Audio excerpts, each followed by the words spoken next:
ഗുഹ്യതമം വിപ്ര സർവഭൂതോപകാരകം ദേവ്യാസ്തു കവചം പുണ്യം തച്ഛൃണ്വ മഹാമുനേ. ബ്രഹ്മോവാച, ബ്രഹ്മാവ് പറഞ്ഞു, വിപ്ര, ഹേ ബ്രാഹ്മണ, വിപ്രൻ ബ്രാഹ്മണൻ, ഗുഹ്യതമം, ഗുഹ്യതമം എന്ന് പറഞ്ഞാൽ ഗുഹ്യം, രഹസ്യം, അത്യന്തം രഹസ്യമായിട്ട്. ഗുഹ്യം, ഗുഹ്യതമം, ഗുഹ്യതരം. തരം ഗുഹ്യം പോസിറ്റീവ്, അതുപോലെ തന്നെ കമ്പാരിറ്റീവ് ഗുഹ്യതരം, ഗുഹ്യതമം സൂപ്പർലേറ്റീവ് ഡിഗ്രിയാണ്. ഏറ്റവും രഹസ്യമായിട്ടുള്ളത്. സർവഭൂതോപകാരകം, സർവപ്രാണികൾക്കും ഉപകാരമായി. പുണ്യം, പുണ്യമായിട്ടുള്ളത്.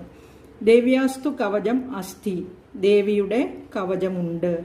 മഹാമുനെ തച്ഛൃണ്വ, ഹേ മഹർഷേ, മഹാമുനെ, ഹേ മഹർഷേ, തച്ഛൃണ്വ, അതിനെ കേട്ടാലും. അല്ലയോ ബ്രാഹ്മണ, അത്യന്തം രഹസ്യമായും സർവപ്രാണികൾ